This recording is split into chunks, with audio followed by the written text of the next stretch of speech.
Welcome to My Life, My Songs. I'm your host, Jimmy Fortune, and we have a fantastic show for you today. I'm sitting here with one of my favorite people in the whole wide world and one of my favorite singers, the multi-award-winning Darryl Worley. Darryl, man, thank you so much for coming and doing this show. Oh, it's an honor. I really do appreciate it. And, you know, I've watched your career through the years, and with the Statler Brothers, we used to, you know, watch you a lot, and I know those guys, they just loved you so much as well as me. But then now seeing you still down the road here a few years, and you're still just doing a wonderful job. But take us back to your childhood, man. I want to hear stories about your childhood, about what was it like growing up with a son of a Methodist preacher, and your mom was in the choir, and you know, you were destined to be either an entertainer or a preacher or something. I can tell you that. So how did it all come about for you? Well, you know, let me start off by saying that both of those folks you just mentioned, my mom and dad, mom passed not quite 2 years ago now, and if it wasn't for that, she'd have been calling me today, but my dad called me because he knew who I was coming to be on, we're the whole family huge fans. So this is just an honor for me. I just want you to know. Can you believe it's been 19 years since Statler's retired this year? Just after I got started, and but man, you hadn't slowed down one bit since then. You know, I just figured, just like you have a passion, you know, sure. and I figured, I've always said if I keep on going, I want to go until I can't do it anymore. Right. And if I get to that point, I'll know when that's me. That's God telling me, hey, you know, you just just not do it. But I'm so glad that I'm able to be here, and like I said, just getting to interview someone like you today. I don't usually sit on this side. I usually sit on the other side, and I'm answering questions. But when people like you come in, and I just admire you so much. Thank you. I admire tall people. You're about 6'7", but a great singer and a great, very talented young man. So very fortunate, you know. So back to your question, we grew up in a very strict Christian country, and when I say country, I mean, if you don't think we're country, you can ask my wife. She grew up in West Virginia, and when I told her we were about to move back home, she said, okay, you know, we'll have a place to put horses and all this other stuff, because we went back to the farm. And now she says, I really didn't know it was going to be quite like this. I mean, it ain't, we're out there. So it was just a real blessing to have parents like I had, and but there was music everywhere on both sides of the family, and we didn't have a whole lot to do out there in the middle of nowhere. We had Pickwick Lake and the Tennessee River and a whole lot of woods to run in, but music was a big part of our life and probably kept us out of some trouble. Everybody in the family played something, everybody sang a part, and I mean, so it was just a lot of fun. So how big a family do you have? Well, I mean, our immediate family, just mom and dad and then 3 boys.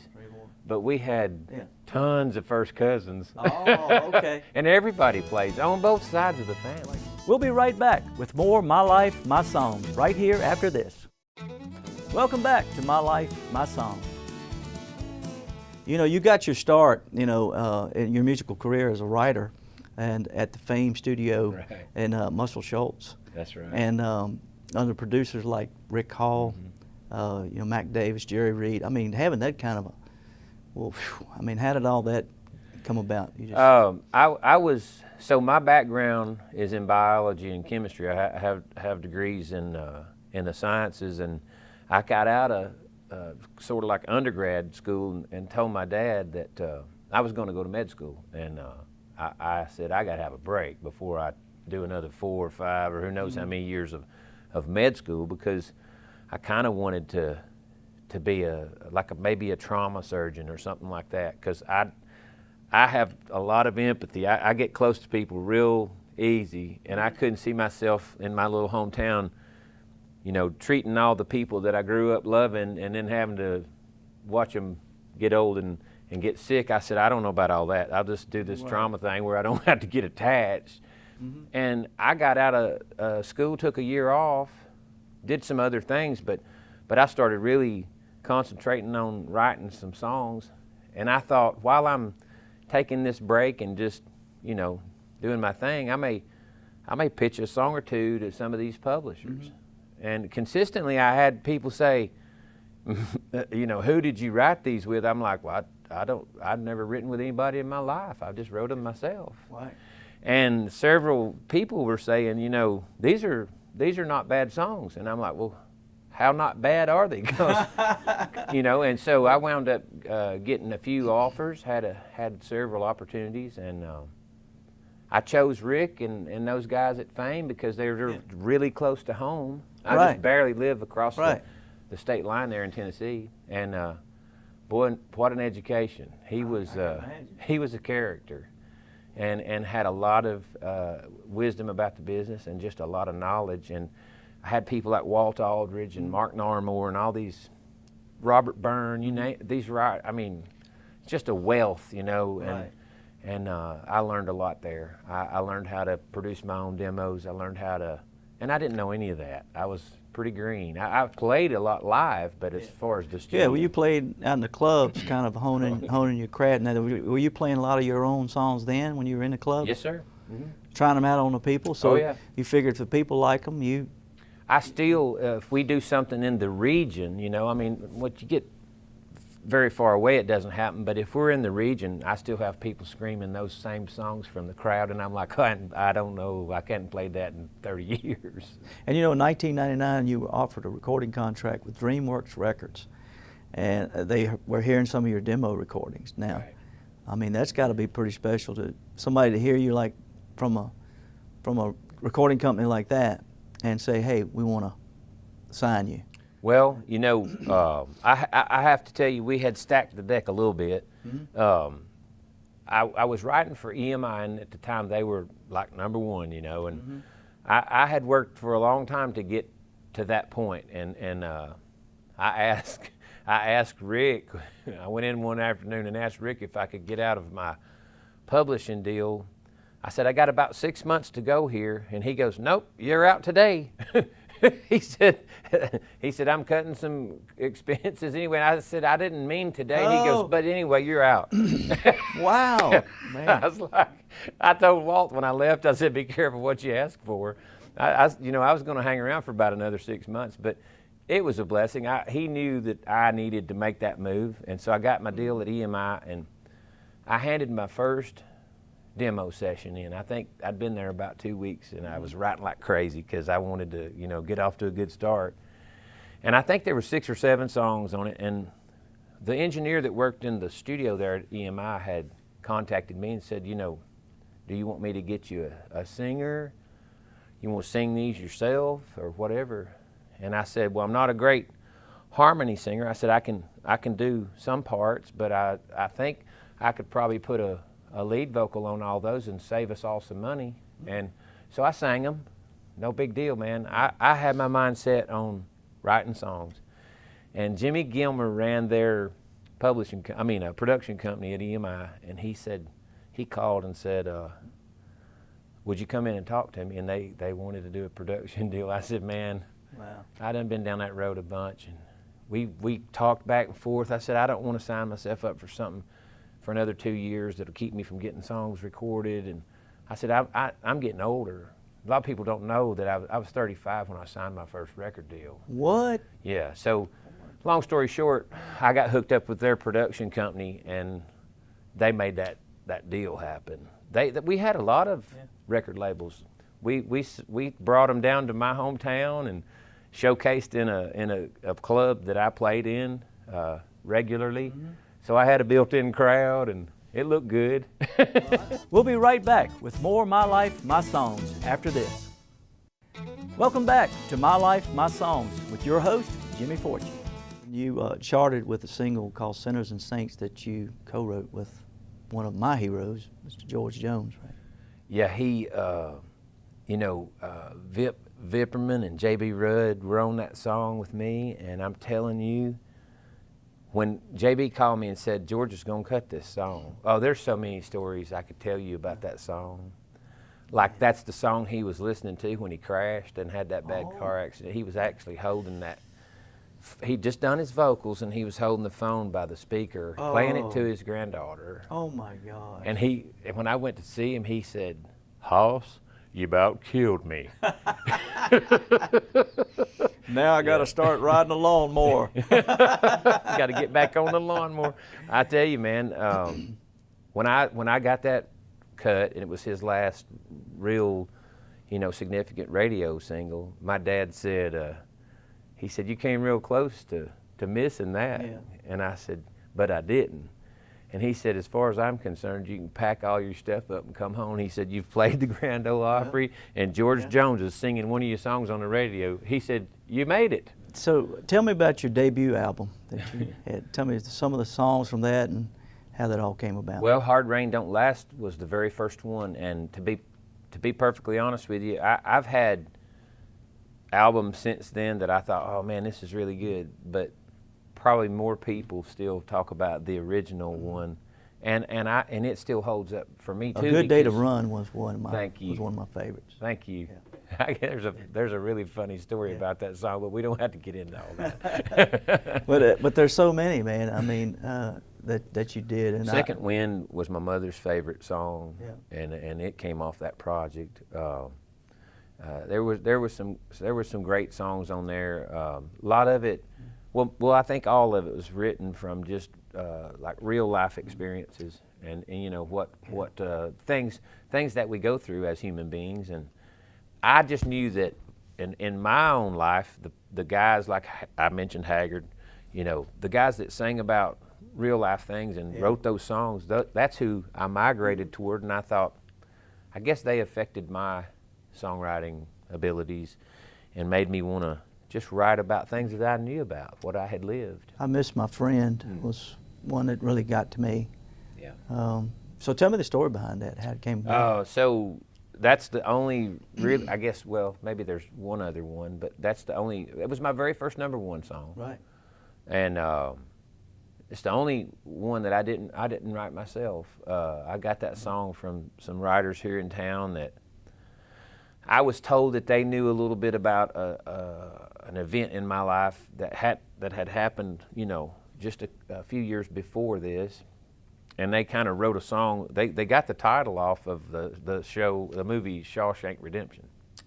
That's one of my favorite movies. Me too. It came out of that movie, and I think they kind of tailored that song and knew they were going to bring it to me, and I was so blessed to get my hands on something like that. Well, I could tell you were in it, boy. I mean, you performed it like it. I would have thought you written it, because you were close to that song. I suffered a pretty intense loss in my life, and it was one that it's just something that doesn't happen to you every day. And when I first heard the song, I was literally driving on the interstate. It's probably one of the few times in my life I've ever pulled over on the side of the interstate. But it turned me upside down, and I thought, I don't know if I can pull this off, because you have to really digest a song like that and make it part of who you are, and then figure out how to disconnect yourself from it while you sing it. Amen. That's a hard lot thing of those. to do. A lot of those you have to do. People ask me sometimes, how do you sing that song? I said, well, it's my job. Yes. My job's to sing it. So sometimes you have to separate yourself from it while you're singing it, and a lot of people have that. But then there are times when you can't. It just slips up on you. It slipped up on me at the Opry one night, and I mean, I was literally, I just choked my way through it. That's all you can do. And and I got a huge, I probably got a standing ovation, because they knew. Yeah. People out there, you don't think they know, but they know more about your stuff than your mom and dad. Yeah. You co-wrote a song that's one of my all-time favorites about a hard time that our nation went through. Have You Forgotten? Now, and I think about that song even today, because even it's been, about 20 years now. Oh yeah. And how quick we do forget. Mm-hmm. But you can tell me a little bit about that song, if you would, and just how it came about, because I know people want to hear. Without getting it, too deep in it, because this is the one I could talk about for an hour. It's whew. I came back. I had just come back off of my first trip to the war zone. We went to the Middle East, to Afghanistan, the very first time to entertain the troops over there, and we went around Christmas time. So they welcomed any thing from home and entertainment at that time, and just what I experienced. I was on my way home, and we stayed several days, and we didn't just do the USO stuff. We did a lot of other journeys during that time. Saw some of the real people that were in the trenches getting it done, and man, I come from a military family, so it's one of the reasons I wanted to do it the very first time, was to be able to say, hey, I actually went and gave something back. And of course, we wound with Have You Forgotten being such a big hit, we wound up going over there to Afghanistan and Iraq like 15 times before it was all said and done. But anyway, I came home and I sat down with Win Varble, my co-writer. Just one of the absolute best. Absolutely. Yes, a genius. Yes, he truly is. A genius, yes, but one of my best friends too. And I said, look, I don't want this to be like we're writing for a record. I don't want it to be like we're trying to, I said, I just want you and I to craft something that says what I'm feeling about this journey and about the men and women. We got to discussing all this different stuff that we were hearing from people, and how, people's opinions about whether we should be over in the Middle East or not, where everything was just flying back and forth. And I was telling Win about getting into kind of a debate. I guess might have been a little bit more than a debate with this guy down home. He and I were in the gym working out, and I said, people started looking at us funny because we were getting a little loud, and I said, why don't we go outside? Well, they thought, in the gym, they thought I'd invited him outside, Yeah. But I said, let's just go out there where we can talk. Yeah. And I was telling Win about it, and he goes, man, I had a guy just the day before yesterday, the same kind of thing. He said, I just wanted to put my hands around his neck and give him a big shake and say, man, have you forgotten? Yeah. And when he said that, I went, that's the question right there. That's what I want to write. I want us to ask the country if they've forgotten, because that's how people act. Yeah. And man, hour and a half later, we was eating lunch. There are lots more great stories up ahead on My Life, My Songs. Thanks for coming on back to My Life, My Song. Awful Beautiful Life. Oh my gosh. And that was a number one song for you as well. And how did that song come about? I had the blessing of sitting down with Harley Allen. Man. And you know what? He was battling lung cancer. He told me the day when I left there that day, he said, I'm going to live to see that first check. And he did. Oh my gosh. So, I couldn't imagine getting to sit down with him. Oh man, I'd always been a huge fan, to the point where I was almost intimidated and afraid to ask. I knew I could go write with him. I knew that their publishing company would hook us up. But I let it go for a long time, and Win goes, he's really wanting to write with you. And I said, man, and Win said, Darryl, he said, you can write with anybody in this town. You just got to get past all that and go do it. Man, I went over there and we had the best time. We laughed. He had heard stories about my family, and I do come from kind of a crazy bunch. We're just fun-loving people. It's not. But he said, I've heard about your bunch. He said, and if you'll just help me fill in the blanks, he said, we'll have something very real. And he said, that's what people connect to. And he said, what do you think about this? And he goes, I love this crazy, tragic, sometimes almost magic, awful, beautiful life. And I went, whoa. And in that instant, I knew that he was thinking about his own mortality.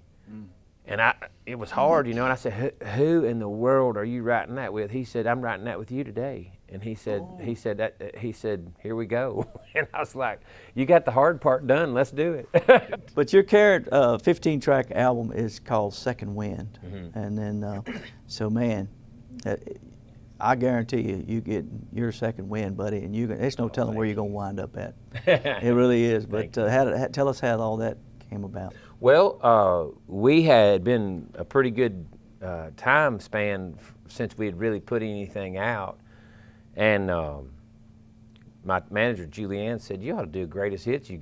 We've got enough for 2 volumes, so we're going to do another volume of that too." And I said, "That's not a bad idea." So we cut 7 brand new things, which nobody ever really does that. They put 1 or 2 on a greatest hits, and make the rest of it be the old stuff. And I brought my band in to record the hit songs, and then I cut the rest of it with the Swampers down in Muscle Shoals. And I guess that project is the most fun I've ever had making. Because the pressure's off. Well, we didn't have anybody breathing down our neck, and nobody asking how much we were spending and all that stuff. And those guys down in Muscle Shoals, they're so laid back. I'd be looking at the clock, and they're like, "Stop worrying about that." It's just a different vibe, and we had so much fun. And my band members played on the old hits. I said, "Y'all ought to know them. We've been playing for 15 years." So we cut like 12 of those in one day. I am a huge fan of yours. We love you like so many other people do out there. But man, we look forward to seeing some great things, and I want to hear these songs as soon as I get a copy of it. I want to hear, and I know everybody out there wants to hear your songs and this new project that you're going to have. But again, thank you, my friend, for coming. Thank you. I appreciate it. Yes, sir. Thank you all for watching today, for tuning in, seeing my friend, Mr. Darryl Worley, right here. So proud to have him. Thank you for watching My Life, My Songs. God bless all of you, and we'll see you next time.